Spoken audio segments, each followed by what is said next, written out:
Shalom, shalom, shalom, shalom, shalom. Soyez bénis. Bonjour, bonsoir, selon l'endroit où vous êtes. Au nom du Père, du Fils et Saint-Esprit. Amen. On bénit le nom du Seigneur. Nous allons débuter maintenant notre enseignement. Alors, nous sommes dans un temps de cheminement dénommé la saison des 3 R, c'est-à-dire la saison donc de la restauration, du repositionnement et de la restitution. Alors, j'explique un peu pour que tu comprennes dans quel cheminement tu t'es donc inscrit. Alors, vous savez comme moi que la restauration jusqu'à la restitution, c'est toute une démarche. C'est toute une démarche. Alors, nous avons une position première qui est la position de gloire.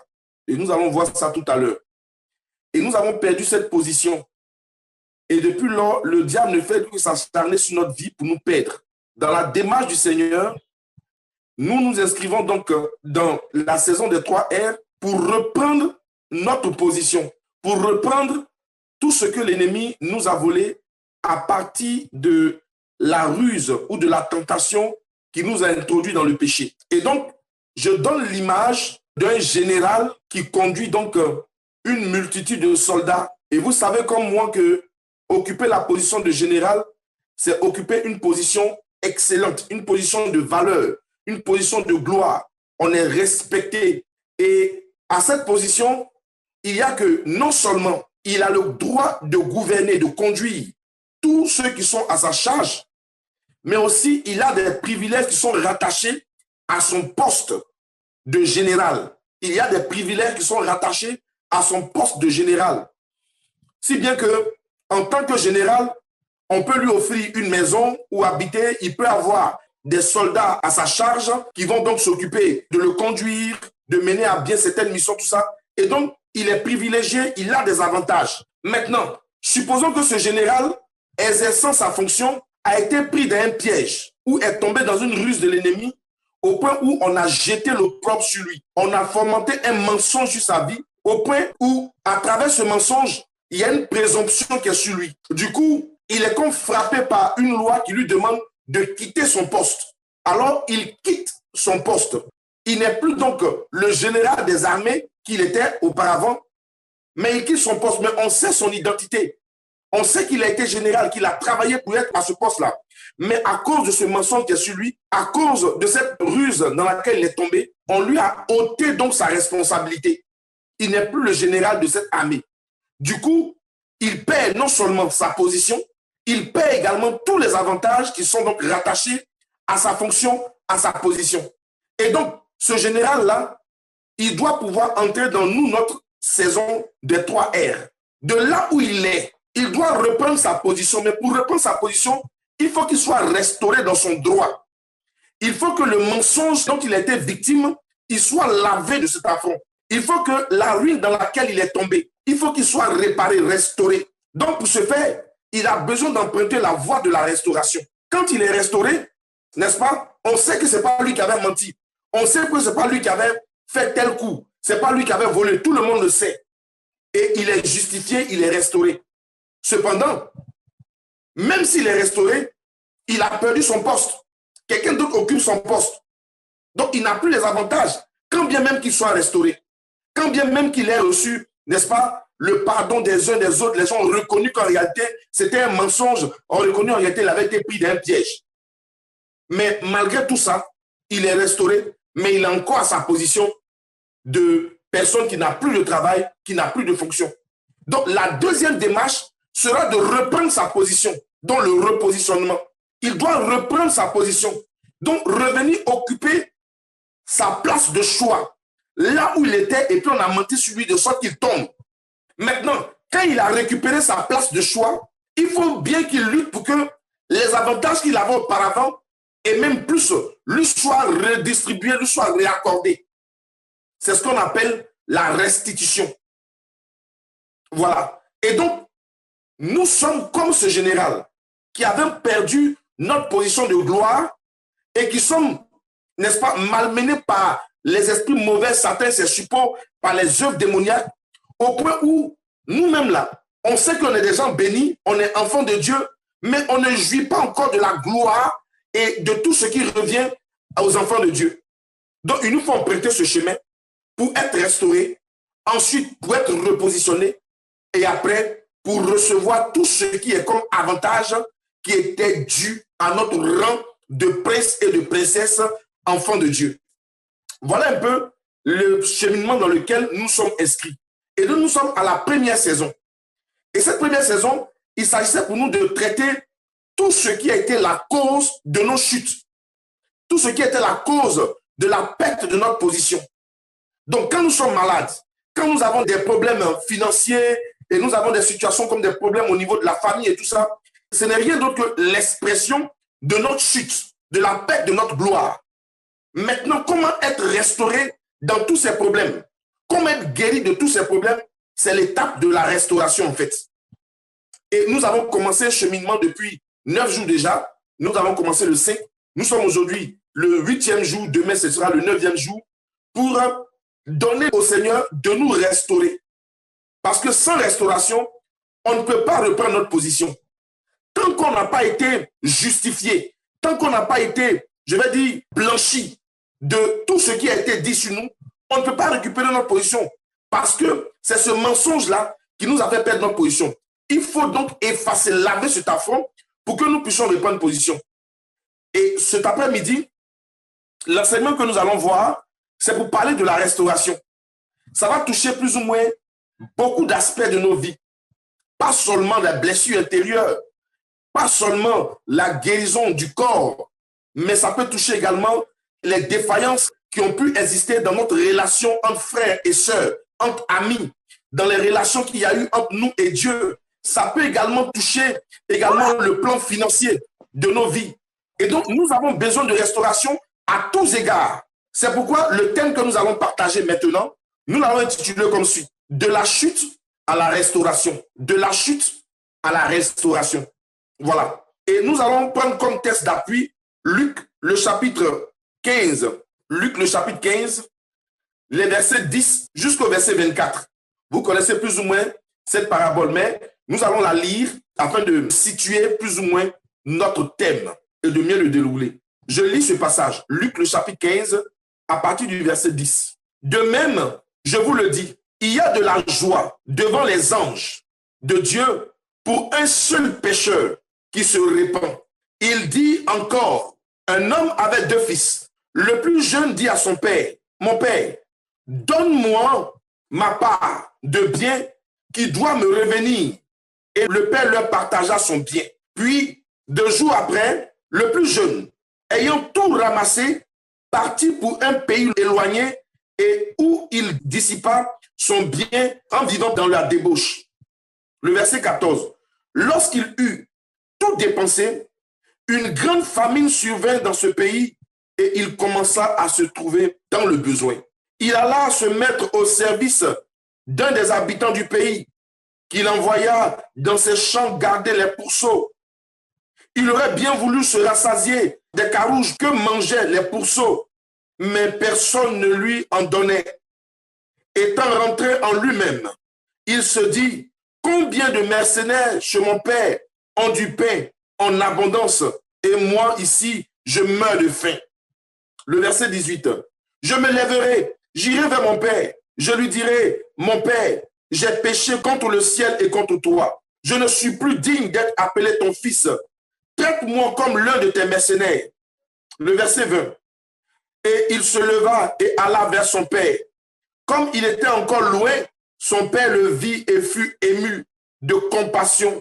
Il courut se jeter à son cou et le baisa. Le verset 21. Le fils lui dit, mon père, j'ai péché contre le ciel et contre toi. Je ne suis plus digne d'être appelé ton fils. Mais le père dit à ses serviteurs, apportez vite la plus belle robe et l'en revêtez. Mettez-lui un anneau au doigt et des souliers aux pieds. Amenez le veau gras et tuez-le. Mangeons et réjouissons-nous. Et le verset 24. Car mon fils que voici était mort et il est revenu à la vie. Il était perdu et il est retrouvé. Et il commençait à se réjouir. Parole du Seigneur. Mes bien-aimés, voici un beau texte que nous connaissons. Et Ce texte-là nous révèle l'histoire d'un fils appelé fils prodigue. En matière de droit, quand on parle d'un prodigue, c'est quelqu'un qui n'a pas toutes ses facultés. Il n'a pas toutes ses facultés. Donc, il est prodigue. Voilà. Et donc, ce fils-là, on pourrait dire que le fait de demander à son père de lui donner sa part d'héritage, quand bien même que son père soit encore vivant, c'est un prodigue. Il n'a pas ses facultés. Son 1 plus 1 n'en fait pas toujours 2. Voilà. Donc, il demande à son père, donne-moi ma part d'héritage. Comme souvent, nous aussi, on agit avec Dieu comme si nous étions des prodigues. Donne-nous notre part d'héritage. Et il était tellement à l'aise avec son père qu'il croyait que, en se détachant de son père, il serait à l'aise aussi. Il pensait que son bonheur dans la maison de son père, c'était l'argent, c'était les biens de son père. Il pensait cela. Comme beaucoup pensent que leur bonheur, c'est dans l'argent, leur bonheur, c'est dans les biens matériels. C'est ce à quoi lui pensait. Et il s'est dit, en se détachant de son père, en ayant beaucoup d'argent, il allait vivre heureux. Et les premiers jours, quand il est parti, il vivait heureux. Il était content. Mais à un moment donné, son argent, les biens qu'il avait, ont fini par s'épuiser. Il n'avait plus rien. Et comme toute attente, au moment où il n'avait plus rien, c'est maintenant qu'il y a une famine. Il a cherché de quoi manger. Il n'en trouvait pas. Il est allé se mettre au service d'un habitant de ce pays. Et on lui a dit, va surveiller les porcs, les pourceaux. Il regardait les porcs manger. Et tellement il avait faim, il voulait même se mettre à la table des porcs. Voyez-vous combien de fois ce jeune homme est tombé si bas. Et quand la Bible mentionne les porcs, et que nous savons que pour les Juifs, ce sont des animaux impurs. Et comprenez qu'il était tombé si bas qu'il avait le désir de se mettre à la table des animaux impurs. Et à un moment donné, il est entré en lui-même et puis s'est dit, non mais, il y a des travailleurs chez mon père. Moi, je suis travailleur ici. Mais chez mon père, ils sont mieux traités que moi. Et si j'allais vers mon père et je lui disais, j'ai péché contre le ciel et contre toi, pardonne-moi, je ne suis pas digne que tu me prennes encore comme ton fils. Prends-moi comme un de tes serviteurs. Et le fils prodigue, après avoir pris cette décision dans son cœur, il s'est levé pour mettre en pratique cette décision et il est allé vers son père. Son père, assis, le voyant venir de loin, est allé vers lui fait l'accolade et l'a pris dans ses bras. Le fils a repris la parole qui s'était dit dans son cœur. Père, j'ai péché contre le ciel et contre toi. Je ne suis pas digne d'être ton enfant, mais fais de moi un de tes serviteurs. Le père n'a même pas répondu à ça. Il dit, amenez-moi une belle robe, qu'on lui donne ce vêtement de noces. Amenez des sandales, chaussez-le. Et finalement, festoyons. Et le père le dit, mon enfant que voici était mort, mais il est revenu à la vie. C'est pourquoi il faut qu'on fête, il faut qu'on tue un veau gras. Mes frères et sœurs, c'est l'image de quelqu'un qui a été restauré. Ce jeune homme prodigue est allé à un moment donné dans un pays où il a été défiguré totalement. Il a délaissé de son propre gré la gloire dans laquelle il était, dans la maison de son père, pour aller lui-même se détruire, s'auto-détruire ailleurs. Et il est revenu tout défiguré, demandant à son père de prendre pitié de lui. Et son père, dans sa bonté, va le restaurer pour lui donner de réoccuper la position qu'il avait autrefois avant qu'il ne s'en aille de là. Voilà l'image de quelqu'un qui a été restauré, le fils prodigue. Car mon fils que voici était mort, mais il est revenu à la vie. Mes frères et sœurs, personne ne peut accéder au bonheur en dehors de Dieu. Il n'y en a pas. Si on vous le dit, ce sont des mensonges purs et simples.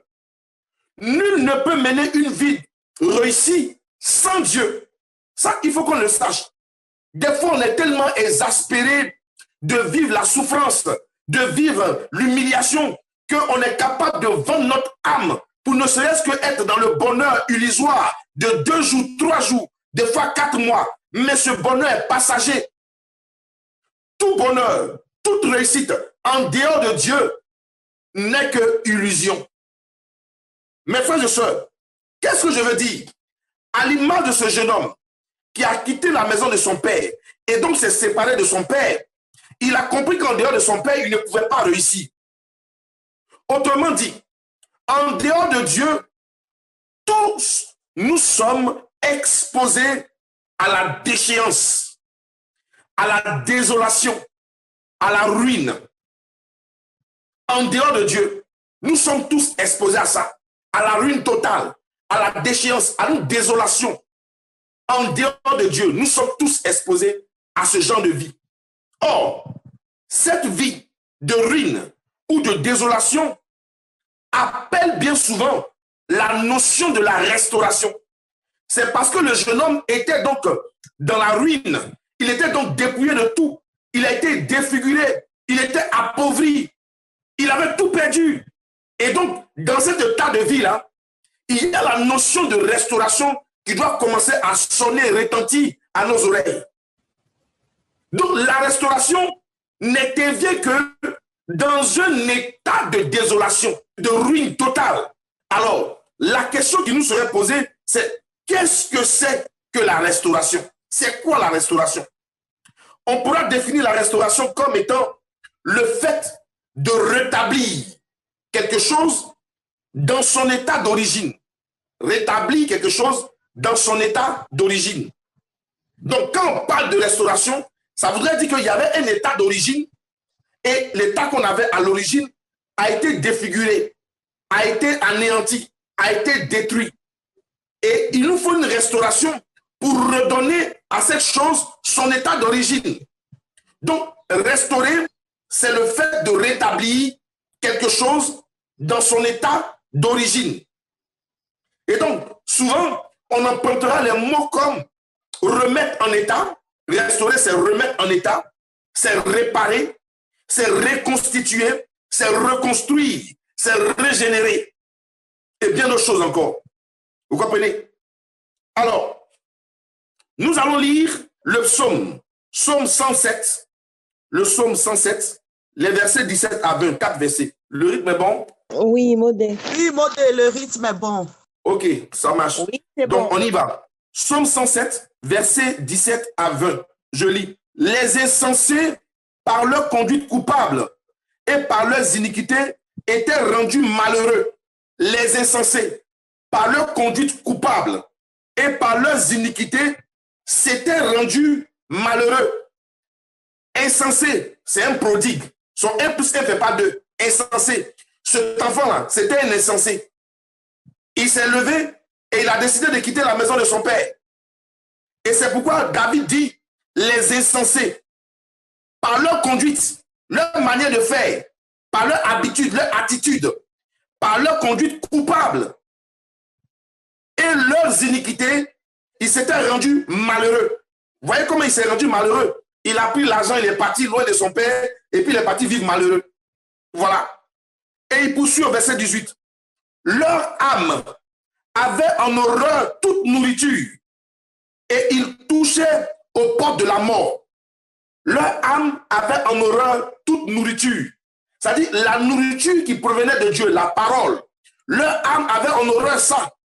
Et donc finalement, ils ont été déconnectés de la parole de Dieu, déconnectés de Dieu lui-même qui est notre nourriture, au point où ils touchaient les portes de la mort. Ils étaient sur le point de mourir. Voilà la déchéance. Voilà la ruine de l'homme. Ils étaient sur le point de mourir. C'est ce que David nous précise. Et il dit au verset 19, dans leur détresse, ils criaient à l'Éternel et il les délivra de leurs angoisses.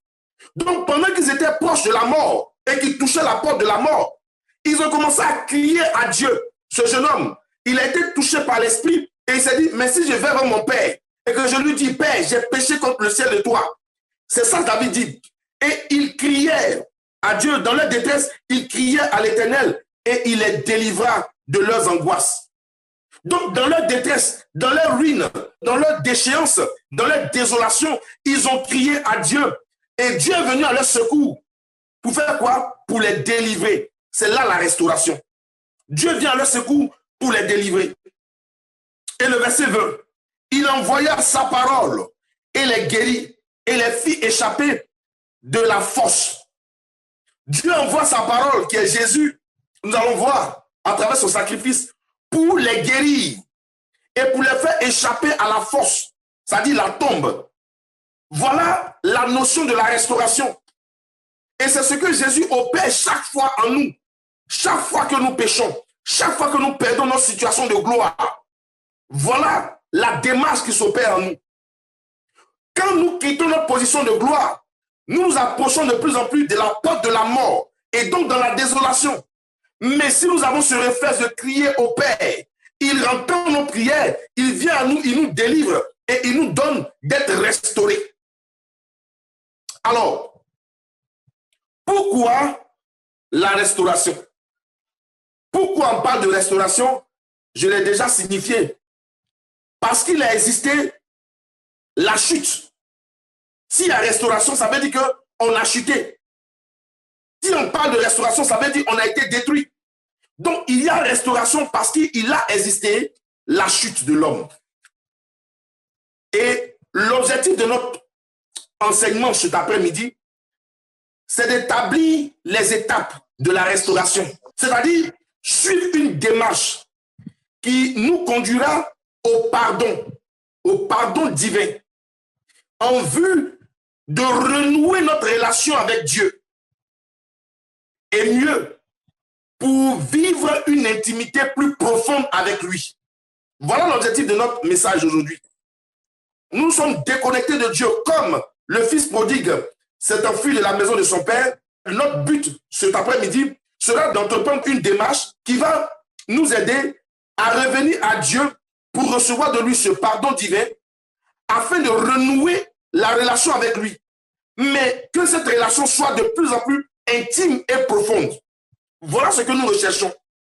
Mes frères et sœurs, il n'y a pas autre démarche quand on parle de restauration que celle qui consiste à venir à Dieu avec un cœur repentant pour obtenir de lui le pardon de nos fautes. Et ensuite, demeurer dans les largesses que le Seigneur nous offre, c'est-à-dire sa présence, rester unis à lui pour ne pas nous laisser encore défigurer. C'est la démarche que nous allons emprunter. Et c'est l'objet de notre enseignement cet après-midi.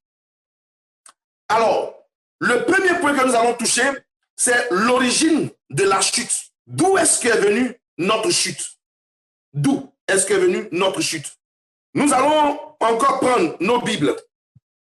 Genèse de chapitre 1. On va beaucoup lire la parole de Dieu, parce que nous n'avons pas toujours cette habitude-là de lire la parole. Souvent, on dit des choses. On va lire la parole de Dieu et puis les passages, vous les prenez et vous les reméditez encore. C'est très important, la lecture de la parole.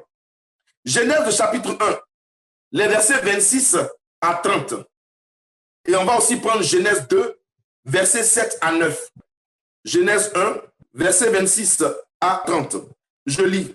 Puis Dieu dit, faisons l'homme à notre image, selon notre ressemblance, et qu'il domine sur les poissons de la mer, sur les oiseaux du ciel, sur le bétail, sur toute la terre, et sur tous les reptiles qui rampent sur la terre. Verset 27.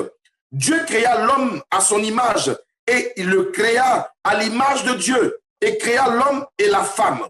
Le verset 28. Dieu les bénit et dit, soyez féconds, multipliez, remplissez la terre et assujettissez-la.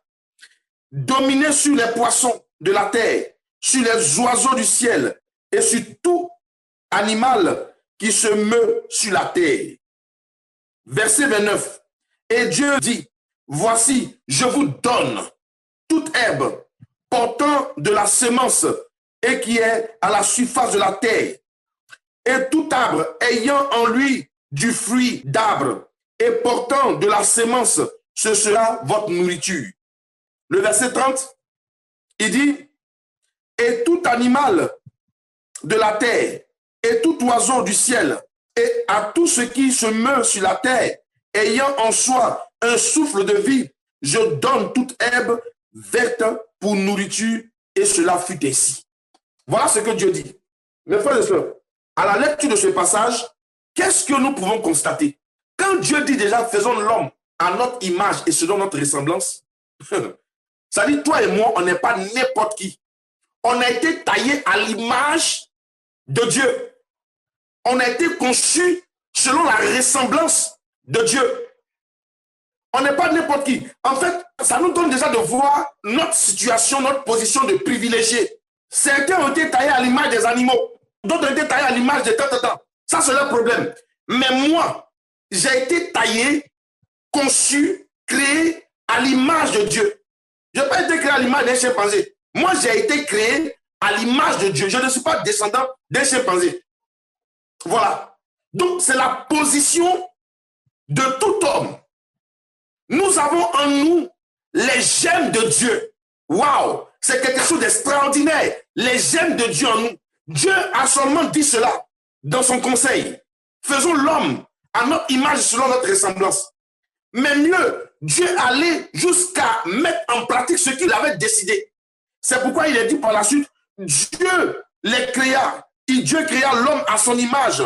Et il créa à l'image de Dieu. Il créa l'homme et la femme. Dieu les a fait à son image. Maintenant, quand Dieu finit de les créer à son image, Dieu ne les dépose pas là. Il les bénit. Et il leur dit, soyez féconds, multipliez, remplissez toute la terre, et ainsi de suite. Mais en plus de les bénir, Dieu leur donne le pouvoir de dominer sur tout ce qui existe, sur toute sa création. Dieu leur donne ce pouvoir. Imaginez quelque chose. Vous êtes dans une maison, vous êtes le propriétaire d'une maison, de tous les biens qui sont dans la maison. C'est vous qui avez acheté tous ces biens.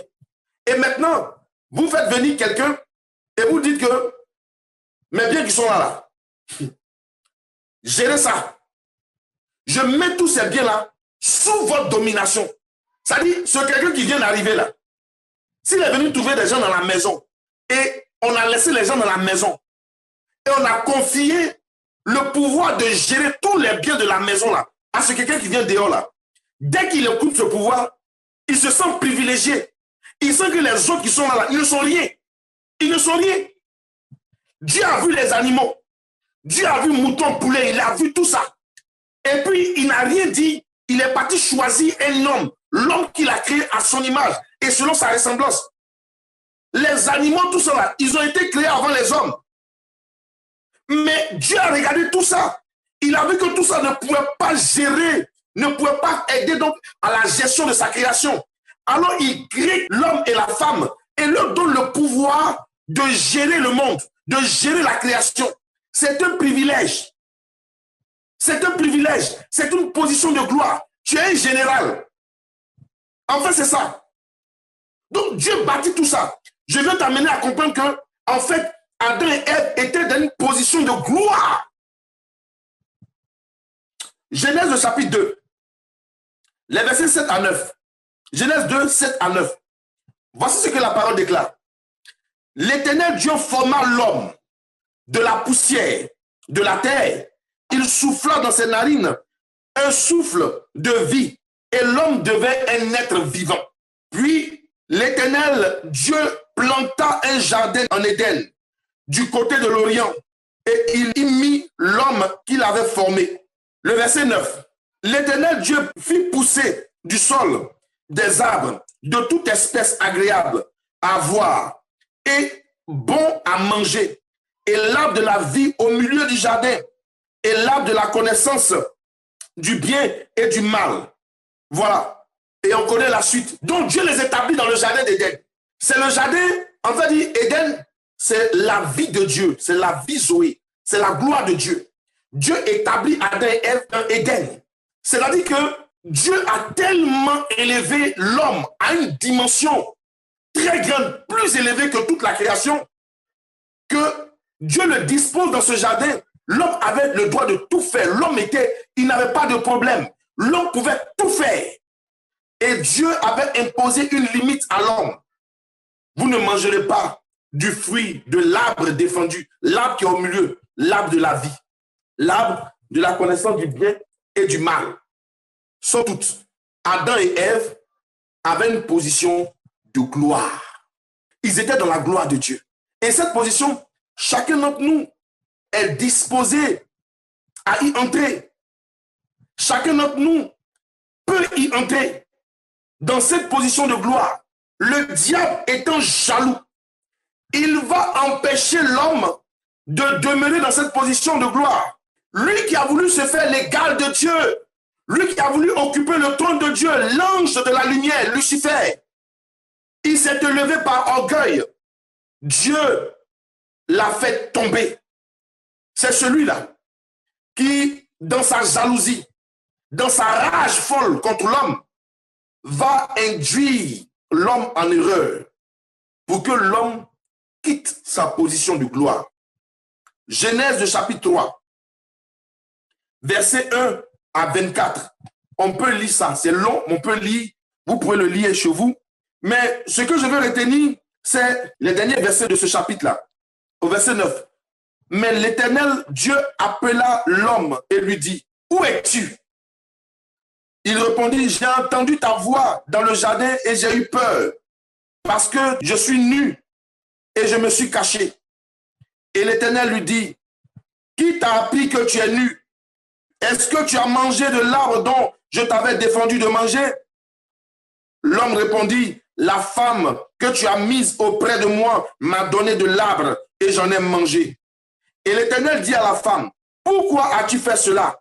La femme répondit, « Le serpent m'a séduite et j'en ai mangé. » Et l'Éternel Dieu dit au serpent, « Puisque tu as fait cela, tu seras maudit entre tout le bétail et entre tous les animaux des champs. Tu marcheras sur ton ventre et tu mangeras de la poussière tous les jours de ta vie. » Le verset 15. « Je mettrai l'inimitié entre toi et la femme, entre ta postérité et sa postérité. Celle-ci t'écrasera la tête et tu lui blesseras le talon. » Le verset 16. « Et il dit à la femme, j'augmenterai la souffrance. » Comprenez un peu?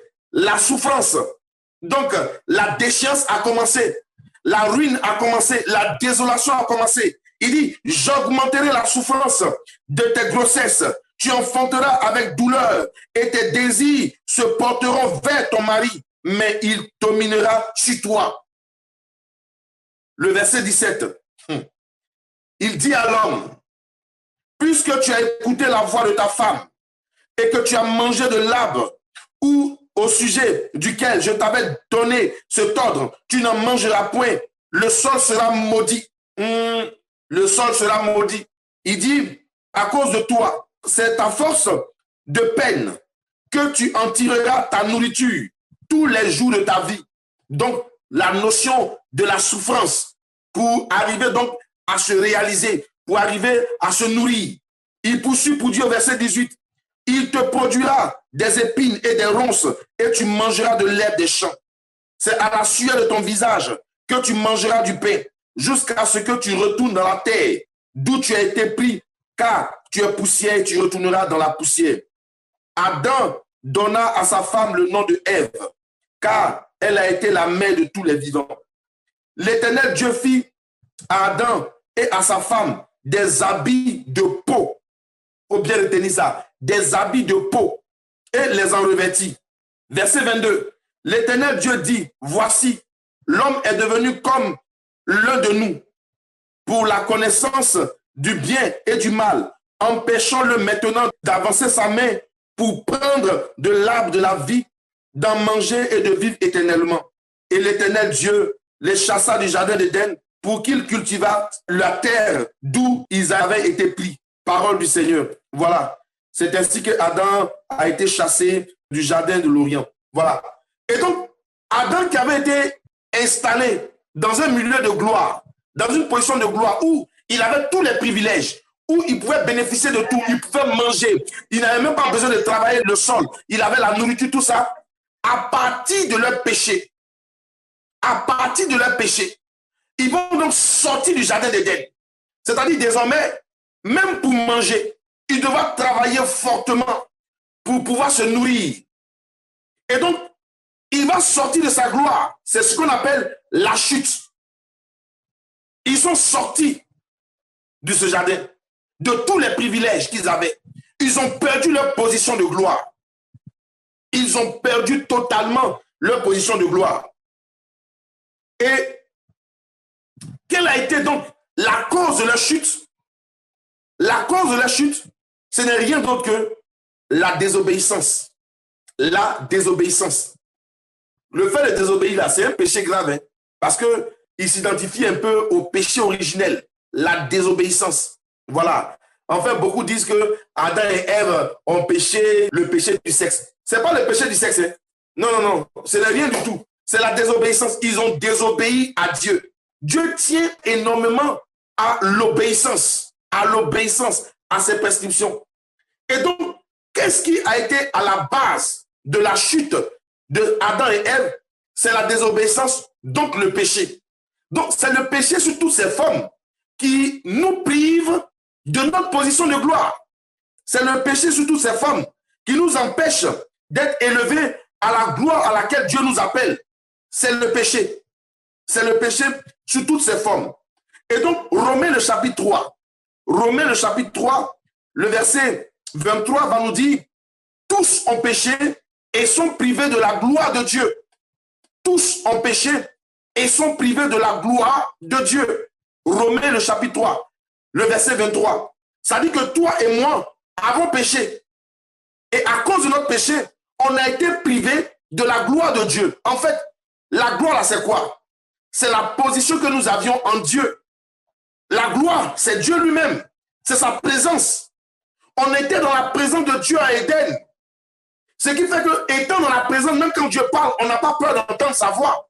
Mais c'est parce qu'on est sorti de sa présence que, quand Dieu parle, sa voix nous effraie. On se sent nu. Vous comprenez? Et donc, Adam et Ève ont péché. Et ils ont été privés de la gloire de Dieu. Paul vient nous dire que nous tous avons péché. Et nous avons été privés de la gloire et de la présence de Dieu. Quand quelqu'un a eu une voix, tu dis la gloire de Dieu. La gloire de Dieu, c'est la présence de Dieu elle-même. C'est la présence de Dieu. Quand on est privé de la présence de Dieu, frère, on est mort. Le jeune homme a été privé, il s'est lui-même privé de la présence de son père. Il a quitté la maison de son père et il est allé lui-même s'auto-détruire. La gloire de Dieu, c'est la présence de Dieu que chacun d'entre nous doit rechercher. Justement, la démarche de la restauration va nous amener à aller vers Dieu, nous réconcilier avec lui et demeurer dans sa présence. Voilà, on a été chassés de là. Paul insiste, nous avons tous péché et nous tous avons été privés de la présence de Dieu. Imaginez-vous des gens qui vivent en dehors de la présence de Dieu. Nous l'avons signifié au début de notre enseignement. On ne peut vivre un bonheur en dehors de Dieu. On ne peut vivre la joie, une vie réussie en dehors de Dieu. Ce n'est pas possible. Voilà la réalité. Et Romains le chapitre 6, Romains 6, verset 23, va nous dire ceci. Il dit, car le salaire du péché, c'est la mort. Le salaire du péché, c'est la mort. Lorsque nous sommes égarés de Dieu, frères et sœurs, nous frappions déjà à la porte de la mort. Nous étions presque à la porte de la mort. Car en réalité, l'objectif du péché, le péché vise à nous tuer, à nous détruire. Et c'est l'arme puissante, l'arme efficace du diable pour détruire l'humanité, détruire les hommes avec. C'est pourquoi, dans sa démarche, le diable, à travers les ruses, le mensonge et autres, il nous met en tentation, il nous livre dans la tentation.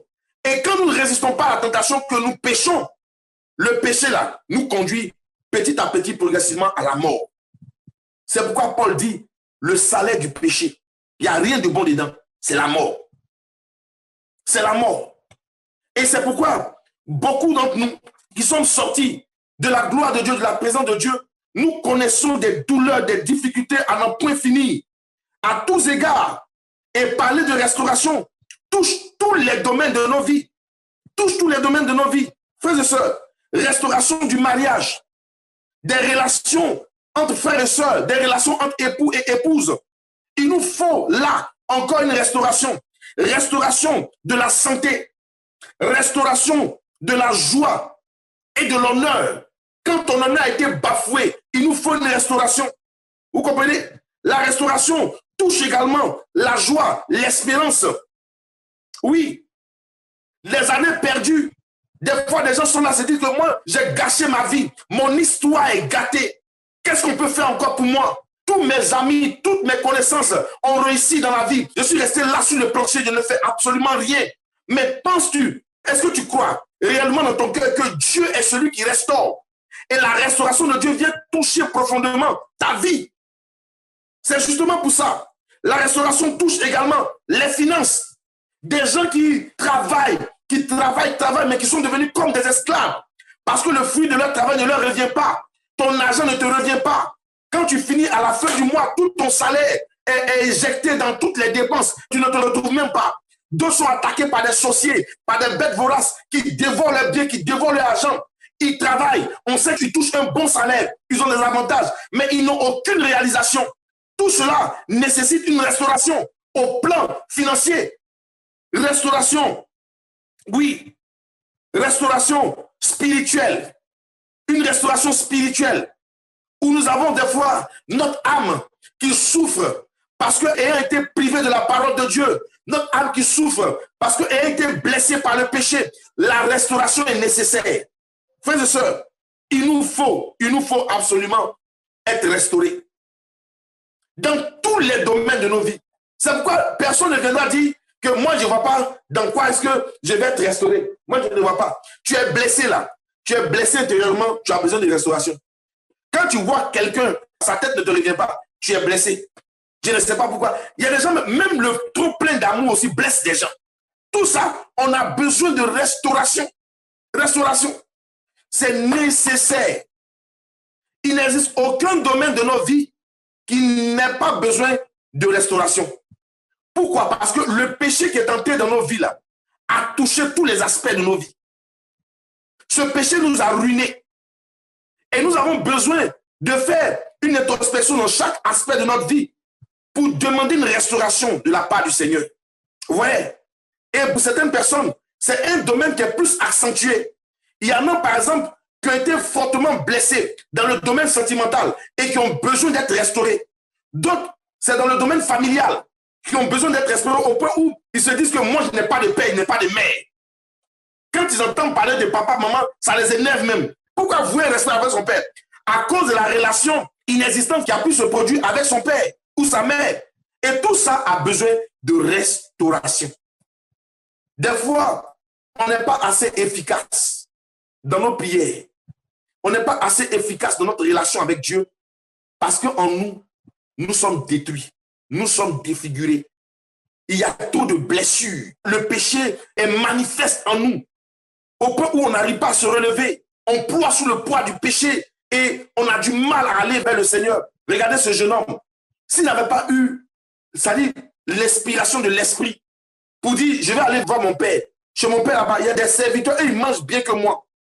S'il n'avait pas eu cette claire vision de l'esprit là, il se serait donc jeté dans la nourriture des porcs, manger avec eux. Après tout, c'est me rassasier. Non, il a refusé ça. Je veux que toi aussi, du fond de ton cœur, tu refuses de vivre une telle vie. Une vie de médiocrité, une vie de désolation, une vie de ruine. Je refuse ça pour toi. Et je décide que tu refuses ça et que tu empruntes le chemin de la restauration. Parler de restauration. Nous touchons ainsi notre deuxième point. Le deuxième point, après la chute.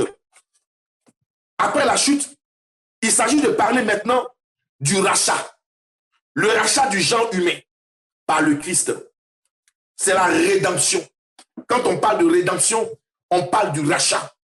Dieu nous a donné le salut à travers la rédemption. Donc le salut nous a été accordé par la rédemption, par le rachat. Il y a quelqu'un qui a payé le prix de nos fautes pour que nous soyons sauvés. C'est ça. Et dans la démarche de la restauration, on ne doit pas omettre cet aspect. Des gens, ils ne regardent qu'à leur péché et puis ils oublient en fait qu'est-ce qui a été l'élément catalyseur pour effacer carrément leur péché et d'entrer dans la présence de Dieu, de renouer avec Dieu. C'est ça d'abord. Romains le chapitre 3, verset 23 à 28. Le verset 23 à 28. Je lis rapidement ce passage. Car tous ont péché et sont privés de la gloire de Dieu. Verset 24. Et ils sont gratuitement justifiés par sa grâce, par le moyen de la rédemption qui est en Jésus-Christ.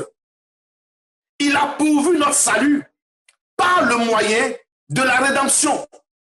en Jésus-Christ. Le verset 25 dit, c'est lui que Dieu a destiné par son sang à être pour ceux qui croiraient victimes propitiatoires afin de montrer sa justice parce qu'il avait laissé impunis les péchés commis auparavant. Au temps de sa patience, afin, dis-je, de montrer sa justice dans le temps présent, de manière à être juste, tout en justifiant celui qui a la foi en Jésus. Le verset 27. Où donc est le sujet de se glorifier? Il est exclu par quelle loi? Par la loi des œuvres? Non, mais par la loi de la foi. Le verset 28. Car nous pensons que l'homme est justifié par la foi sans les œuvres de la loi. Autrement dit, c'est la foi en Jésus-Christ, celui qui a donné sa vie pour nous sur la croix, par le moyen donc de la rédemption. C'est celui-là, notre foi en lui, en Jésus-Christ, qui nous donne d'être justifiés de nos fautes, qui nous donne de laver l'impureté, l'iniquité qui est en nous. C'est la foi en Jésus-Christ et non les œuvres. Et non les œuvres. Voilà. C'est bien beau. Tu jeûnes beaucoup. Tu vois, non? C'est beau. Tu fais quoi encore? Tu fais beaucoup la charité. C'est beau. Il y a quoi encore? Quelle est de la loi? Tu ne mens pas. Tu ne voles pas. Tout ça, c'est bien beau. Mais ça ne sert à rien parce que ce n'est pas la loi ou les œuvres de la loi qui nous donnent d'avoir le salut. Mais c'est les œuvres de la foi. C'est la foi qui nous justifie. Il faut que ce soit vraiment clair dans ton esprit. La loi nous révèle que nous sommes des pécheurs. La loi nous révèle que nous avons à emprunter la démarche pour être purifiés. Mais la sanctification, la purification relève de la foi en Jésus-Christ. L'observance de la loi nous révèle que le péché existe et que le péché est tapis dans notre vie, dans notre cœur. Mais l'observance de la foi en Jésus-Christ nous purifie, nous justifie, nous sanctifie de nos fautes. C'est la foi en Jésus-Christ qui sauve. C'est la foi en Jésus-Christ qui nous restaure. Vous comprenez? Et donc, ici, Paul va parler de la rédemption. Donc, la mort, la passion du Christ, sa mort et sa résurrection. Et c'est sur ça que notre foi, en tout cas catholique, est fondée. Notre foi est basée là-dessus. Paul dit, celui qui croira en Jésus sera sauvé. Mais ce Jésus-là, qu'a-t-il fait? Comment nous donne-t-il le moyen d'être sauvé? Comment nous donne-t-il la voie pour être sauvé? C'est à travers son sacrifice, sa mort et sa résurrection.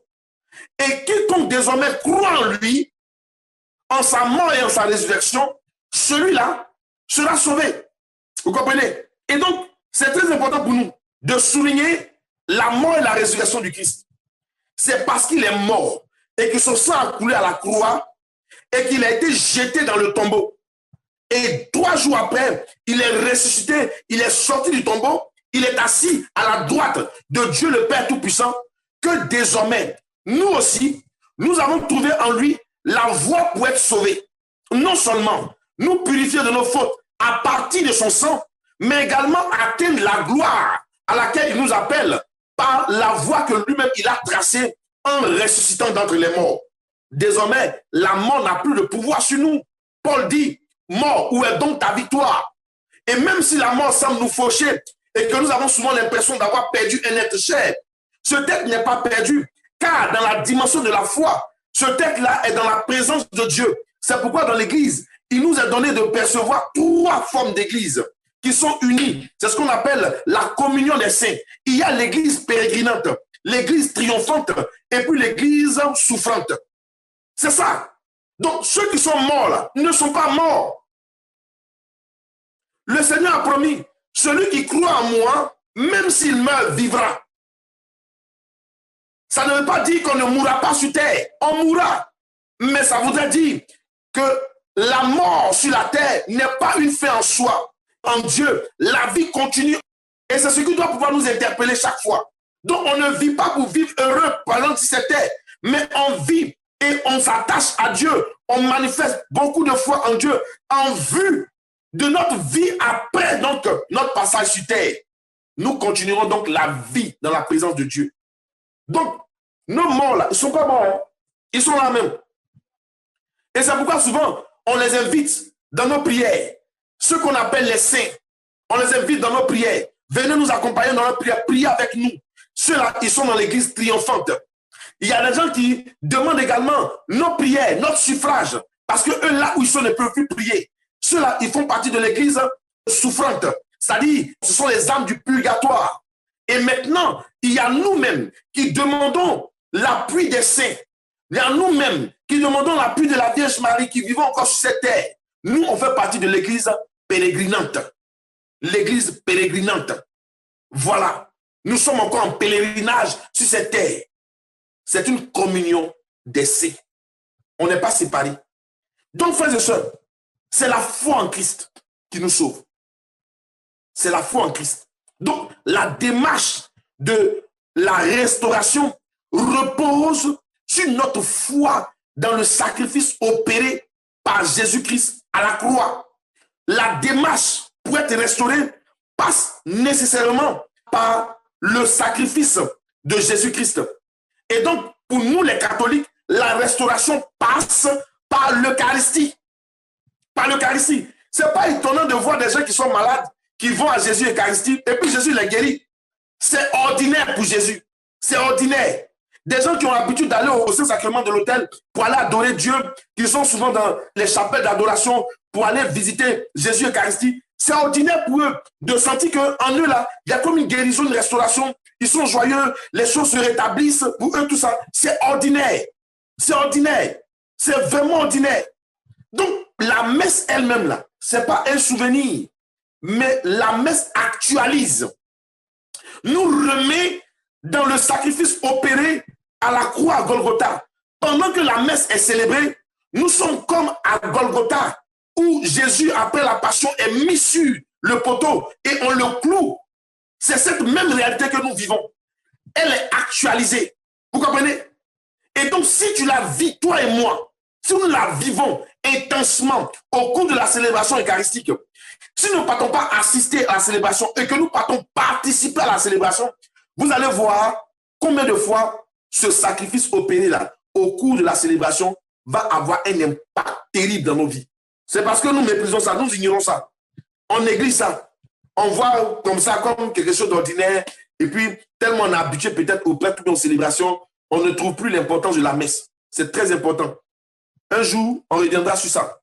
Donc, en Romains le chapitre 6, les versets 1 à 12, je voudrais lire ça. Voici ce que Paul dit. Romains 6, versets 1 à 12. Que dirons-nous donc? Demeurions-nous dans le péché afin que la grâce abonde? Loin de là. Parce que les gens disent, là où le péché abonde, la grâce surabonde. Donc, à quoi ça n'a qu'à rester dans le péché? Non. Paul dit, loin de là. Nous qui sommes morts au péché, comment vivons-nous encore dans le péché? On est mort au péché. Comment on peut vivre encore dans le péché? Voici la question que Paul pose. Ignorez-vous que nous tous qui avons été baptisés en Jésus-Christ, c'est en sa mort que nous avons été baptisés? Nous avons donc été ensevelis. C'est avec lui, par le baptême, en sa mort, afin que, comme Christ est ressuscité des morts par la gloire du Père, de même nous aussi, nous marchions en nouveauté de vie. En nouveauté de vie, on parle de restauration. En nouveauté de vie. On a été rétabli dans notre état d'origine, en nouveauté de vie. Le verset 5. En effet, si nous sommes devenus une même plante avec lui, par la conformité à sa mort, nous le serons aussi par la conformité à sa résurrection. Sachant que notre vieil homme a été crucifié avec lui, afin que le corps du péché fût détruit, pour que nous ne soyons plus esclaves du péché, car celui qui est mort est libre du péché. Or, si nous sommes morts avec Christ, nous croyons que nous vivrons aussi avec lui. Sachant que Christ, ressuscité des morts, ne meurt plus, la mort n'a plus de pouvoir sur lui. Car il est mort et c'est pour le péché qu'il est mort une fois pour toutes. Il est revenu à la vie et c'est pour Dieu qu'il vit. Le verset 11. Ainsi, vous-même, regardez-vous comme mort au péché et comme vivant pour Dieu en Jésus-Christ. On doit se regarder comme mort au péché. On est mort au péché, mais nous regarder comme vivant pour Dieu. Le péché est mort, c'est fini. Ça, c'est détruit par le sacrifice du Maître. Le verset 12 dit que le péché ne règne donc point dans votre corps mortel. N'obéissez pas à ses convoitises. Voilà. Paul conclut pour dire, en fait, après avoir démontré que c'est par la mort et la résurrection du Christ que nous aussi nous sommes sauvés, et que si nous mourons avec Christ dans notre baptême, si nous mourons avec lui également nous ressuscitons pour vivre éternellement. Et donc Paul nous dit, comme c'est le péché qui nous a conduits dans cet état de dégradation, dans cet état de déchéance, de ruine, là, il nous dit, pour conclure, que le péché ne règne plus donc dans notre corps mortel, que le péché n'est plus d'emprise dans notre corps mortel. Il dit de ne plus obéir à nos convoitises. C'est une invitation à lutter contre le péché. C'est une invitation à résister contre le péché, à ne pas céder à la tentation pour pécher. Voilà ce que Paul dit. Parce que le diable sait pertinemment que, en fait, notre croyance, notre foi en Jésus-Christ a détruit le péché déjà en nous.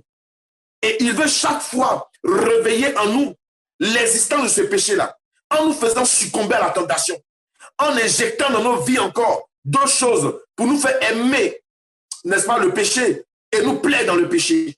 Paul nous invite à ne pas succomber. Pierre, en 1 Pierre 1, le verset 18, il va dire, nous avons hérité de la vaine manière de vivre de nos pères. C'est ce que Pierre dit. Mais Pierre va dire que, en fait, notre vie là a été rachetée. Mais il dit, le rachat là, ce n'est pas n'importe quoi. Ce n'est pas à prix d'argent.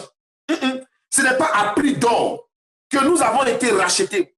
Mais nous avons été rachetés à un grand prix. À un grand prix. Au prix du sang de Jésus-Christ de Nazareth. Tu comprends? Donc, c'est pour revenir encore sur le sacrifice. Donc, c'est le prix, le meilleur prix, le grand prix. Et ce prix-là n'a pas de prix.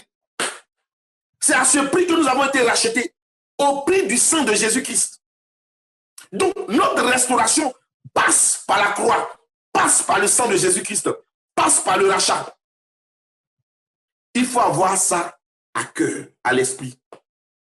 Si on a compris ces deux premiers points pour parler de la chute, pour parler maintenant du rachat, nous allons parler maintenant de la démarche.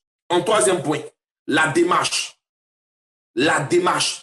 Quelle démarche faut-il avoir pour entrer pleinement dans sa restauration, pour renouer avec Dieu et approfondir son intimité avec Dieu? Quelle démarche? J'espère qu'on me suit. Oui, oui. Oui, on vous suit, Mondé. Ok. Prenons le psaume 8. Vous allez voir ce que l'homme a perdu. Ce que l'homme a perdu à travers la gloire qu'il avait auparavant et qu'il doit récupérer. Il doit reprendre cette gloire. Psaume chapitre 8. Voici ce que David dit au psaume 8. Il dit, au chef des chantres, sur la guitite, psaume de David, Éternel notre Dieu, que ton nom est magnifique sur toute la terre. Ta majesté s'élève au-dessus des cieux. Par la bouche des avortons, écoute bien, par la bouche des avortons, dans la bouche des enfants et de ceux qui sont à la mamelle, tu as fondé ta gloire. Ça dit, il a fondé sa gloire sur la bouche des avortons, des enfants, ceux qui sont encore à la mamelle. Tu as fondé ta gloire pour confondre tes adversaires. Pour confondre tes adversaires. David ne dit pas pour confondre mes adversaires. Mais David dit, tu as posé ta gloire sur les lèvres des avortons pour confondre toi, Dieu, tes adversaires. Qui sont les adversaires de Dieu? Satan et ses suppôts qui désirent donc nous faire vivre dans le péché.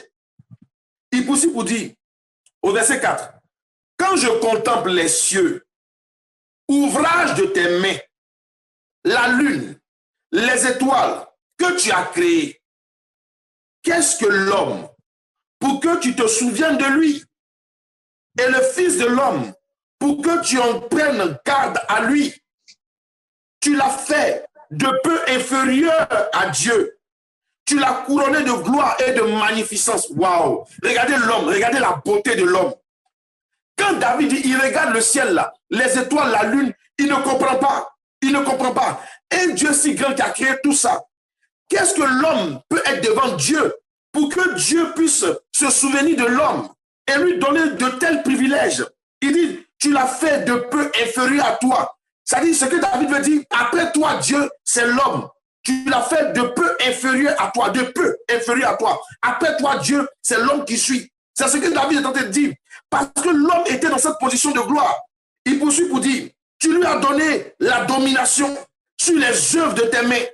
C'est pas ce qu'on a dit en Genèse. Tu lui as donné la domination sur les œuvres de tes mains. Tu as tout mis sous ses pieds. Oh, l'homme est vraiment tombé. Tu as tout mis sur ses pieds.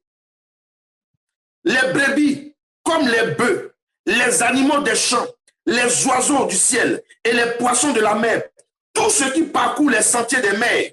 Éternel notre Seigneur, que ton nom est magnifique sur toute la terre.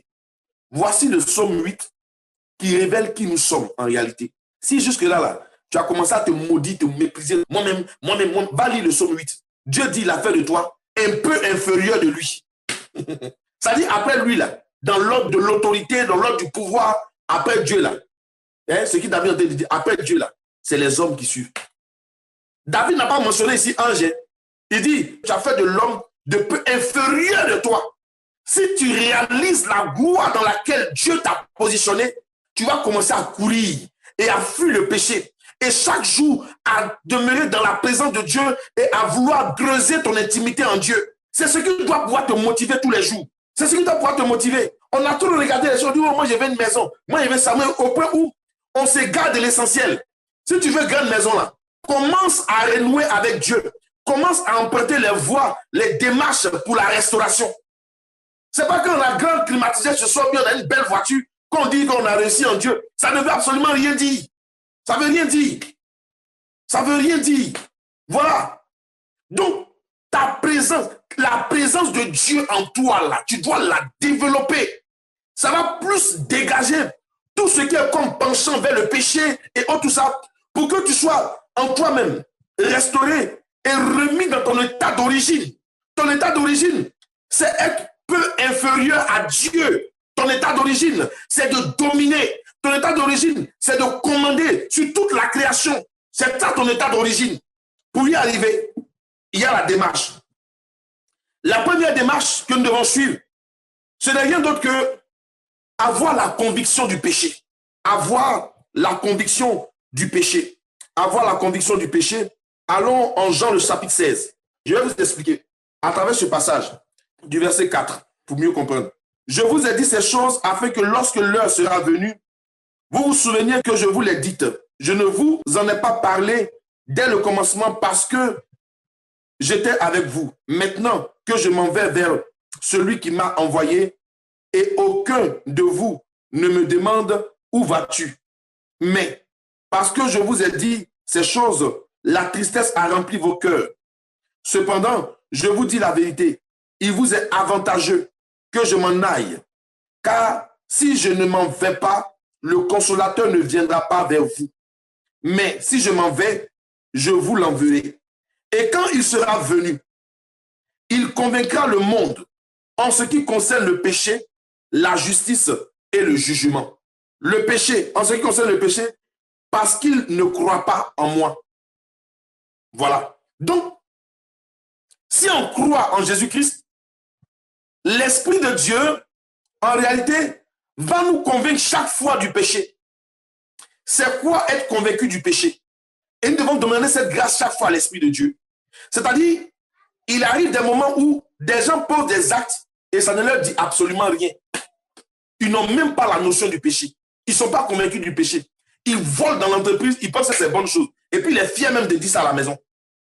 Des fois même là, il y en a qui se disent hommes parce qu'ils ont au moins 3-4 maîtresses. Voilà, là, ils disent qu'ils sont hommes. Et puis, ils sont fiers de partager ça entre eux garçons. Ils sont d'un bas, en train de prendre n'importe où. Moi, j'ai connu telle fille. Ça dit, ils sont fiers du péché de perversité. Mais en fait, ils n'ont pas encore eu la conviction que c'est un péché. Ils n'ont pas encore été convaincus que c'est un péché. Ils n'ont pas été convaincus. Parce que l'Esprit de Dieu n'est pas encore passé par là. Mais lorsque l'Esprit de Dieu commence à toucher le cœur, le premier élément qu'il va toucher, c'est d'abord de traiter le cas du péché dans leur vie. Il va donc, en passant dans leur vie, les convaincre du péché. Et quand l'Esprit de Dieu nous convainc du péché, il se passe devant nous, dans notre esprit, comme, je vais dire, un journal qu'on ouvre, le journal de notre vie. Et on se voit maintenant, on voit toutes les fautes que nous avons commises. Les fautes les plus banales, les plus insignifiantes, commencent à attrister notre cœur, commencent à nous faire mal. Parce qu'en ce moment-là, l'Esprit de Dieu nous a convaincus que c'est mal et que ça a blessé le cœur de Dieu. Voilà. Des gens sont là, ils commettent l'inceste dans la famille. Moi, je suis sorti à ma cousine, j'ai fait ceci à mon enfant, et puis ça ne leur dit rien. Parce que le monde a perverti leurs pensées. Le monde a perverti leur intelligence. Le monde a perverti leur conscience. Je vous donne un passage. Voici ce que Paul va dire. Paul dit en Romains 12, verset 2. Ne vous conformez pas au siècle présent. Ne vous conformez pas au siècle présent. Mais soyez transformés par le renouvellement de l'intelligence, afin que vous discerniez quelle est la volonté de Dieu, ce qui est bon, agréable et parfait. Paul nous invite à ne pas nous conformer au siècle présent. Les gens disent, oh, voler c'est bon. Voler c'est bon. Les gens disent, ceci est bon. Les gens font la publicité du péché, du mensonge. Il y a même une certaine croissance, une progression même de la civilisation de la mort. Les gens aiment la mort, on voit les gens mourir. Et puis, quand les gens meurent, on en rit. Mais tout ça, c'est le monde présent, c'est le siècle présent qui adore ça, qui aime ça. Paul nous invite à ne pas nous conformer à ça, mais à nous laisser renouveler dans notre intelligence par l'esprit, afin de discerner ce qui est bien pour Dieu, la volonté de Dieu, ce qui est parfait, ce qui est agréable. Donc, il faut un renouvellement dans l'esprit. Et c'est ce renouvellement que Dieu vient par son esprit opérer en nous. Si bien que quand on finit par dire une parole grossière à quelqu'un, notre cœur est contrit. Ça, c'est la conviction du péché. On pose un acte qui paraît insignifiant, banal aux yeux des hommes, mais pour nous, l'acte là, ça nous fait quelque chose dans notre cœur, ça nous dérange. On a la conviction du péché. La première étape, c'est être convaincu du péché. Dans notre démarche là, c'est être convaincu du péché. Et vous vous souvenez très bien, quand je donnais l'exercice, j'ai dit, il faut prier, demander à l'Esprit de Dieu de nous éclairer sur les péchés que nous devons confesser. Les péchés que nous devons traiter. Il y a des péchés qui sont là, latents dans nos vies, qui bloquent nos vies, mais nous n'avons pas conscience que ces péchés-là sont des péchés. Et donc, on ne confesse pas, on n'en parle pas. Mais laissons l'Esprit de Dieu travailler en nous et ressortir ces actes ou ces paroles mauvaises qui sont des péchés que nous ne considérions pas autrefois, mais qui nous convainc maintenant de ces péchés et que nous puissions les avouer devant Dieu. Voilà la première démarche. Le Saint-Esprit qui convainc du péché. Regardez le jeune homme, en Luc le chapitre 15 que nous avons lu. Quand il était devant les pourceaux là, et puis il regardait les porcs en train de manger, tout ça, c'est là qu'il a eu la conviction du péché. Oui, des fois là, l'Esprit de Dieu prend une image, un événement, une circonstance comme ça, pour nous interpeller et éveiller en nous la conscience du péché. Oui, il a vu qu'en fait, il ne peut pas manger. Mais il a vu que lui-même là, sur son papa là, les serviteurs de son papa mangent bien. Lui-même, les serviteurs, c'est quelqu'un s'il ne mange pas. Même manger les poils, là, ne peut pas. Donc, j'ai péché contre le ciel et contre toi, mon Père. Pardonne-moi. Je ne veux plus que tu me prennes contre ton enfant. Prends-moi seulement comme ton serviteur. Vous comprenez? Prends-moi seulement comme ton serviteur. Si tu as péché, puis ça ne te dit rien. Tu aimes ça, tu as voté dans le péché. Comment Dieu va te restaurer? Comment? Tu n'es pas mort encore au péché. Paul dit pour guérir de ça, il faut mourir au péché. Comme nous sommes morts par le baptême en Christ, nous mourons avec lui au péché et nous ressuscitons avec lui. Donc, il faut d'abord la conviction du péché. Voilà. À celui qui fait la promotion du péché. Partout on parle, toi tu viens mettre ta bouche dedans pour dire telle chose. Et puis on aime ça. Ça fait rire. On peut pour rire. Puis ouais, c'est comme ça, moi, il apporte la joie. Mais tu ne te rends même pas compte que tu pêches. Et tu n'es même pas conscient que le péché là, c'est en train de bloquer ta vie. D'ailleurs, ce que tu fais là, tu n'es pas conscient que c'est un péché. C'est terrible. Et ça, c'est une des œuvres maléfiques du diable. Pour nous empêcher de voir que ce que nous faisons là, c'est un péché. Il nous fait croire que c'est bon, continue, continue, ça va aller, continue, continue. Et puis on est dedans, on se plaît dedans. Voilà. Des gens sont là, ils se saoulent jusqu'à... Ils rentrent à la maison, ils disent, c'est quand on est saoulé là même qu'on dort bien. Et puis on prend ça pour dire, hein, c'est banal. Mais en fait, c'est pervers au fond. Le diable est en train de nous détruire avec le péché. Voilà une des dimensions de la démarche. Première chose, être convaincu du péché. C'est pourquoi tu dois prier Dieu. Demander à l'Esprit de Dieu d'ouvrir ton cœur, d'ouvrir ta mémoire, de te rappeler les fautes que tu as commises. Peut-être par omission. C'est pourquoi l'Église dit par omission. On ne savait pas qu'on avait fait. Et puis on a fait. Ou bien on a fait, mais on n'a pas pu dire. Il y a tout ça. C'est ça, on met tout ça dans omission. Mais demande à l'Esprit de te convaincre de ça, de te rappeler ça. Quel est le péché qui parle contre toi et dont tu n'as pas conscience? Quand l'Esprit de Dieu t'a convaincu, ah, voici la fois dernière là, c'est vrai, tu ne l'as pas insulté, mais quand elle a parlé, elle voulait jouer un peu avec toi, mais tu l'as regardé d'un air là, où tu l'as méprisé. Tu n'as rien dit, mais tu l'as regardé avec mépris. Pour toi, tu as pris ça pour amusement, tu es parti, mais l'Esprit de Dieu dit, quand tu l'as regardé avec mépris là, mon cœur était contristé. Au moment où l'Esprit de Dieu te convainc ça là, toi-même tu commences à avoir mal au cœur. Je suis le premier de pleurer parce que tu as commis une faute. Voilà un peu. Le deuxième point dans la démarche, c'est le regret, la tristesse éprouvée à cause du péché. Le regret, la tristesse éprouvée à cause du péché. C'est-à-dire, quand l'Esprit de Dieu nous a convaincus du péché, on sera donc habité par une tristesse, un regret profond. Parce que la conviction de ce péché-là va causer ça en nous. Des fois, on sera en train de pleurer pour demander la clémence de Dieu. Ce n'est pas les pardons de péché, on dit du bout des lèvres, Seigneur, il y a péché, Seigneur, il y a péché. Non, hein? Pardon sincère là. Oh. Tu es dans la chambre là-bas, c'est-à-dire dans le fond de ta chambre. Ce n'est pas au bord de la porte, dans le fond de ta chambre. Tu es caché là-bas. Tu fais le cœur à cœur avec le Seigneur. Tu commences à lui dire tout. C'est ça. C'est ça d'abord. Tu lui dis tout. Le péché. Pour pleurer sur ton péché. Demander pardon. Parce qu'il t'a convaincu que ce que tu as fait là, ça l'a blessé. Tu ne veux pas rester indifférent devant ce que tu as fait qui a blessé ton maître. Dans ce cas maintenant, comme tu as conscience que ça l'a blessé, toi-même ton cœur là, il commence à être dérangé. Il est pris de tristesse. Il est pris de tristesse. Ton cœur est dans le regret.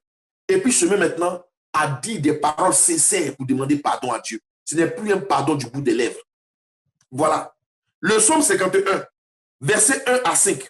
David dit ceci, à partir du verset 2. Lorsque Nathan le prophète vint à lui après que David fut allé vers Bathsheba, verset 3. Ô Dieu, aie pitié de moi dans ta bonté, selon ta grande miséricorde, efface mes transgressions, lave-moi complètement de mon iniquité et purifie-moi de mon péché. Car je reconnais mes transgressions, mon péché est constamment devant moi. Pourquoi David dit mon péché est constamment devant moi? Il ne savait même pas qu'il avait péché. Il ne savait pas. Comment il peut dire que c'est constamment devant moi? C'est parce que Nathan est venu lui dire, là que tu as posé là, en sortant avec la femme de ton serviteur, en tuant ton serviteur, ce tas que tu as posé là a blessé le cœur de Dieu. David a été convaincu du péché. Automatiquement, son cœur a été contrit. Le péché maintenant est resté constamment devant lui. Donc, il reconnaît ses fautes, il reconnaît ses transgressions et il demande à Dieu de le purifier. Toi-même, les péchés là, même là, ah bon, tu cites les péchés comme ça, tu cites. Les assemblées charismatiques là, nous sont tellement gâtés, on cite les péchés qu'on cite. On ne prend pas conscience qu'il faut une introspection en nous-mêmes pour laisser l'Esprit de Dieu nous convaincre du péché et puis maintenant de les exposer maintenant devant Dieu au fur et à mesure. C'est ça, une prière sincère. David, il n'avait pas conscience de son péché. Hein. Pour lui, il avait tellement bien agi. Il n'avait même pas conscience. Mais c'est après que Nathan soit venu lui dire, écoute, tu as péché contre Dieu. Convaincu de ce péché, David a pleuré devant Dieu. Il a pleuré. Sa prière était tellement sincère que ce psaume-là, les gens le récitent maintenant pour demander pardon à Dieu. Psaume 51. C'est parce que quelqu'un avait expérimenté la douleur dans son cœur de savoir qu'il avait blessé son maître, blessé son créateur. Il avait ressenti ça dans son cœur et donc de son cœur, c'est-à-dire des paroles sincères sont sorties pour demander pardon à Dieu. C'est ça. Toi, tu n'es pas blessé. Un peu comme nos palabres dans le foyer, là, monsieur, madame. On sait, là, c'est facile, ça va passer. Bachel dit, tellement pardon, hein. Tu dois pardonner, puis c'est fini. Mais tu ne sais pas comment elle a été blessée. Tu ne sais pas. Ton pardon même n'a même pas dérangé quelque chose en toi. Voilà. Donc, c'est d'abord ça. Ensuite, la troisième étape dans la démarche de restauration, c'est la confession des péchés. La confession de nos péchés. Vous pouvez voir cela en Néhémie. Néhémie, le chapitre 9. Néhémie 9, verset 1 à 5. La confession de nos péchés. Il faut qu'on avoue nos péchés. Une chose, c'est d'être convaincu du péché. Une autre, c'est d'en être attristé. Mais une troisième étape, c'est d'avouer ses fautes. Il ne faut pas les garder pour soi. Il faut les exposer devant Dieu. Il faut les présenter à Dieu. Seigneur, voici telle faute que j'ai commise. Ce n'est pas un moyen, un lieu pour se justifier. C'est parce qu'il m'a fait ça, donc j'ai fait ça. J'ai voulu faire ça. Seigneur, mais c'est pas... Non, non, non, tu n'as pas à te justifier. Tu as fauté, tu as fauté. Il faut dire ta faute. On est trop français, on est trop, je ne sais pas moi, diplomate, bien, on veut trop parler. Dieu comprend français que nous. Nous, ce que Dieu veut là, si tu veux mettre en tirer, Seigneur, j'ai péché, j'ai fait ça. Voilà. Et ça m'attriste énormément de savoir que j'étais blessé. Ça me fait sérieusement mal de savoir que j'ai blessé mon Créateur. Je te demande pardon, je ne savais pas. Je ne savais pas que tu étais aussi blessé que ça. Voilà. Néhémie, le chapitre 9, verset 1 à 5. Je vais lire. Le 24e jour du même mois, les enfants d'Israël s'assemblèrent revêtus de sacs et couverts de poussière pour la célébration d'un jeûne. Voilà des choses qu'ils vont mettre autour pour montrer qu'ils sont vraiment attristés par rapport à ce qu'ils ont fait contre Dieu. Ils vont porter un vêtement de deuil.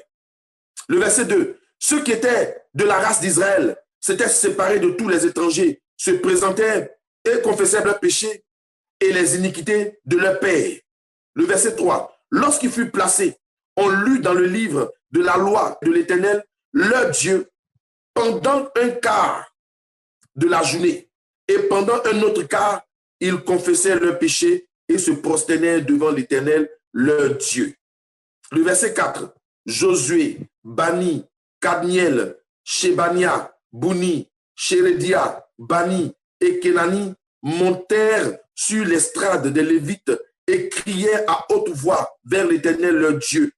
Et les Lévites, Josué, Kadmiel, Bani, Achabnia, Sheredia, Odia, Shebania et Peshachia dirent, levez-vous, bénissez l'Éternel votre Dieu d'éternité en éternité, que l'on bénisse ton nom glorieux qui est au-dessus de toute bénédiction et de toute louange. Voilà. Donc, publiquement, ils se sont réunis et ils ont commencé à prier. Ils ont pris le vêtement de deuil. Ils ont avoué leurs fautes. Ils ont confessé leurs péchés. C'est la même démarche que le Seigneur attend de nous. Et vous voyez, ils ont pris du temps pour lire la parole de Dieu. Ils ont pris du temps. Le verset 3. Lorsqu'ils furent placés devant le livre de la loi de l'Éternel, leur Dieu, pendant un quart de la journée et pendant un autre quart, ils confessaient leurs péchés. Donc, ils ont lu la parole de Dieu pendant un quart de la journée. Et pendant l'autre quart, ils ont commencé à confesser leurs péchés. Des fois, il nous faut, c'est-à-dire dans le pardon des péchés, là, il faut qu'on lise la parole. Quels sont les passages qui parlent du péché, qui parlent de la confession, de la repentance? Il faut qu'on lise, il faut qu'on s'imprègne de ça pour vraiment faire ressortir notre cœur contristé, les présenter à Dieu et avouer nos fautes. C'est nécessaire. Voilà. Si on veut bien faire, c'est comme ça qu'il faut faire. Et l'avant-dernière étape, c'est l'étape de la séparation. C'est l'étape de la séparation. La conviction du péché, le regret, la confession, la séparation. La séparation. L'étape de la séparation. Séparation d'avec le péché. Séparation d'avec le péché. Néhémie, le chapitre 10. Vous pouvez prendre verset 28 à 33. Le reste du peuple, des sacrificateurs, les Lévites, les portiers, les châtres, les Létiniens et tous ceux qui s'étaient séparés des peuples étrangers pour suivre la loi de Dieu, leurs femmes, leurs fils et leurs filles, tous ceux qui étaient capables de connaissance et d'intelligence se joignirent à leurs frères les plus considérables d'entre eux. Ils promirent avec serment et jurèrent de marcher dans la loi de Dieu donnée par Moïse, serviteur de Dieu, d'observer et de mettre en pratique tous les commandements de l'Éternel, notre Seigneur, ses ordonnances et ses lois.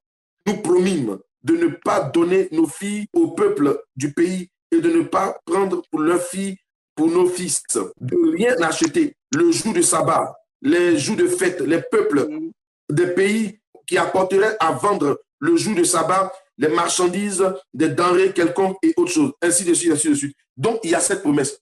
L'idée ici dans la séparation, c'est quoi? Quand on a avoué un péché, il faut s'en débarrasser. Il faut se séparer du péché. J'ai commis l'adultère. Dans ma prière, j'avouais la faute au Seigneur. Mais pendant que j'avoue la faute, je prends la résolution de ne plus recommencer. Je me détache de ce genre de comportement. Je prends une résolution ferme.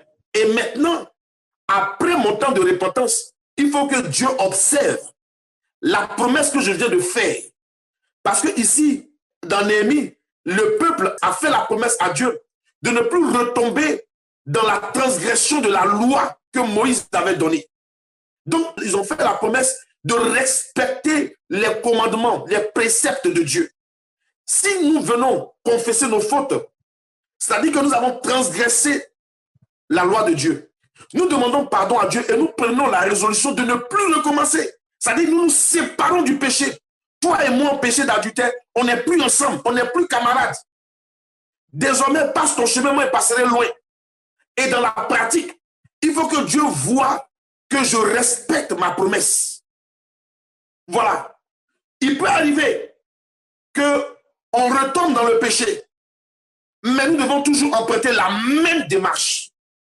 Ne nous arrêtons pas pour dire, hey, maman, il y a honte, je ne sais pas ce qu'elle vient de dire à Dieu encore. Retourne encore dans la même démarche, jusqu'à ce que tu respectes ta promesse à Dieu. Donc, se séparer du péché, il faut le faire à tous les coups.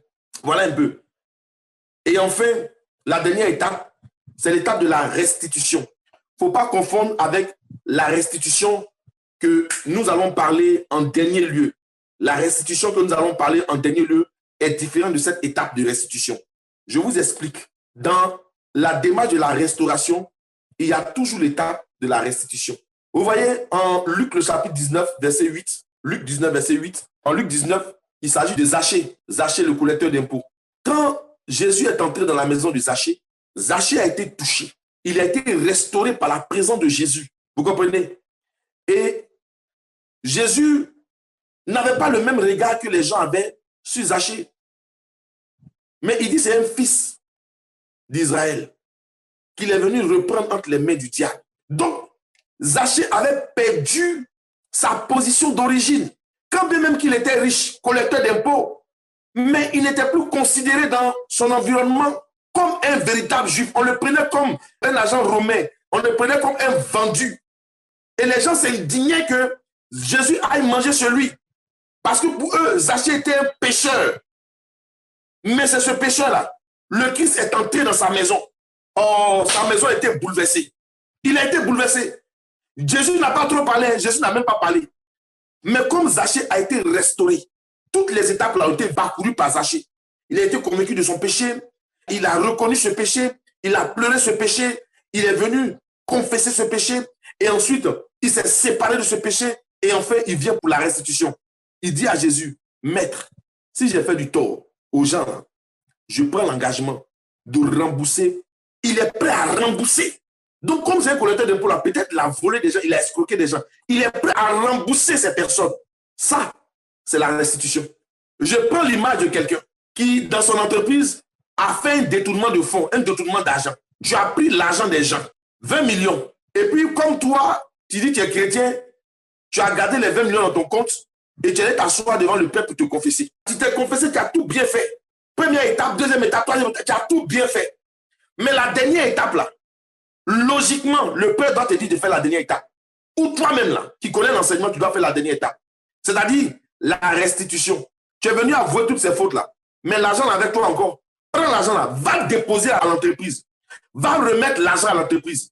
C'est ça la restitution. Ce n'est pas à toi. C'est pas parce que tu as confessé toutes tes fautes là que l'argent doit te revenir. Non, ce n'est pas à toi. Tu dois restituer. C'est ça, mon frère, ma soeur.